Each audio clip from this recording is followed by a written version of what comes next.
সবচেয়ে বড় দুর্নীতি এসআইআর। 2024 সালের পরে যারা এসেছেন তাদের নাগরিকত্ব দিচ্ছেন, আর 50 বছর ধরে যারা রয়েছেন নাম কেটে দিচ্ছেন। 15 তারিখে ডিলিমিটেশনের বিল নিয়ে আসছে বাংলা ভাগ করার জন্য। গণতন্ত্রে ভোটের মাধ্যমে বদলা নেব, খণ্ডঘোষের সভা থেকে আক্রমণ শানালেন মমতা বন্দ্যোপাধ্যায়। এসআইআর সর্বনাশ, সবচেয়ে বিগ স্ক্যাম। কেন করতে হলো? এই 24-এর ভোটার লিস্টের মোদি সাহেব আপনি জিতেছেন, অমিতবাবু আপনি জিতেছেন। তাহলে যদি অনুপ্রবেশকারী হয়, আপনি 2024-এ যারা এসছে, পরে এসছে, তাদের আপনি সার্টিফিকেট দিচ্ছেন নাগরিকত্ব করবার জন্য, আর যারা 50 বছরে দেশে আছে, 100 বছরে দেশে আছে, তাদের নাম কেটে বাদ দিচ্ছেন। লজ্জা করে না? মনে রাখবেন, আবার ডিলিমিটেশনের বিল নিয়ে আসছে 15 তারিখে।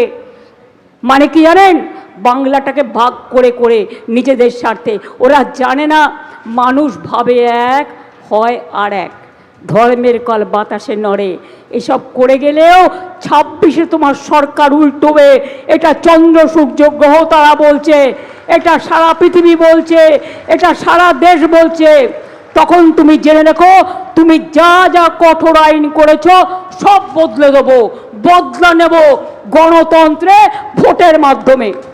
শিলিগুড়িতে মোদির মুখে আজ টুকরে টুকরে গ্যাংয়ের প্রসঙ্গ। দেশে টুকরে টুকরে গ্যাং রয়েছে যাকে সমর্থন করছে তৃণমূল কংগ্রেস। বিজেপির জন্যই আজ শিলিগুড়ি করিডোর সুরক্ষিত রয়েছে বললেন মোদি। কি বলেছেন তিনি, শোনাবো।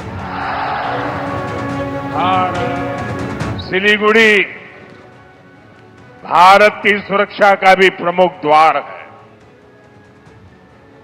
सिलीगुड़ी कॉरिडोर सिर्फ शब्द नहीं है, मां भारती की भुजा है। लेकिन आप याद रखना साथियों, टीएमसी ने तुष्टीकरण के लिए, वोट बैंक को खुश करने के लिए क्या किया था साथियों? नॉर्थ बंगाल को लेकर, देश की सुरक्षा को लेकर टीएमसी की दुर्नीति का एक और सबूत मैं यहां देना चाहता हूं। देश में एक टुकड़े टुकड़े गैंग है। इस गैंग ने सिलीगुड़ी कॉरिडोर को काटने की धमकी दी थी। नॉर्थ ईस्ट को देश से अलग करने की बात कही थी। तुष्टीकरण से भरी ये टीएमसी ऐसे लोगों को सड़क से लेकर संसद तक समर्थन देती है। ये है टीएमसी का असली चेहरा।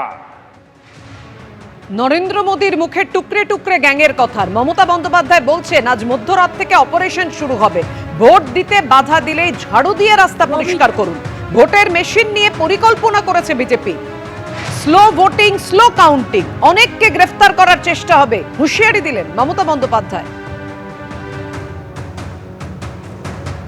ভোট দিতে বাধা দিলে জগন্নাথ দেবের রথ টানতে গেলে সোনার ঝাড়ু দিয়ে আগে রাস্তা পরিষ্কার করে। আপনারাও একটা করে খিলের ঝাড়ু রেখে দেবেন, রাস্তা পরিষ্কার করবেন। রাস্তা ঝাড়ু দিতে দিতে পরিষ্কার করতে করতে যাবেন, ভোট বাক্সে পৌঁছে দেবেন। দুটো কাজই হবে, পরিষ্কারও হবে, অধিকার রক্ষাও হবে। ভোটের মেশিন খুব সাবধান, এদের plan slow voting, slow counting. প্রথমে দেখাবে বিজেপি জিতছে। বুঝতেই পারছেন আমাদের কাদের সাথে লড়াই করতে হচ্ছে। অনেককে গ্রেপ্তার করার চেষ্টা করতে হবে। টেক কেয়ার, বুদ্ধি খরচ করে কাজ করুন। আজকে মধ্যরাত থেকে অপারেশন শুরু হবে আমি শুনেছি, খবর আমরাও পাই। শিলিগুড়ির সভা থেকে তৃণমূলকে আক্রমণ করে প্রধানমন্ত্রী নরেন্দ্র মোদী বলছেন যে উত্তরবঙ্গে তৃণমূলের নীতি হলো উপেক্ষা করা আর ভয় দেখানো। 4 মের পর নতুন সরকার আসবে, সবকিছু বদলে যাবে। শুনুন। नॉर्थ बंगाल के लिए टीएमसी की दुर्नीति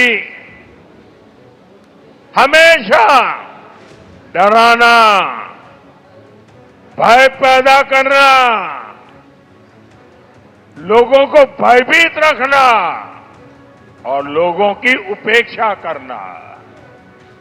यहां जो टीएमसी के खिलाफ, उनके खिलाफ राजनीतिक हिंसा होती है, उनको डराया धमकाया जाता है, राजनीतिक कार्यकर्ताओं की हत्या कराई जाती है। लेकिन साथियों, बहुत हो चुका। अब बंगाल सहन नहीं करेगा।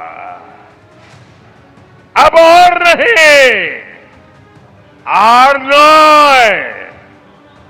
আর নয়, ভয় নয়, ভরসা চাই। এবিপি আনন্দ, এগিয়ে থাকে, এগিয়ে রাখে।